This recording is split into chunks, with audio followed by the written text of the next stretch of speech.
খারাপ করেনি, হয়তো কারো কারোর ভিতরে একটু সীমাবদ্ধতা ছিল, যেটুকু কাটলে তারাও ভালো সামনে এগিয়ে আসবে। সকলকে প্রাণীনাটার শুভেচ্ছা জানাচ্ছি। আজকের যে বিতর্ক অনুষ্ঠান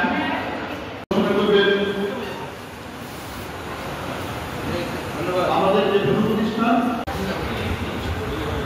এবার ভিক্টোরিয়া জুবিলি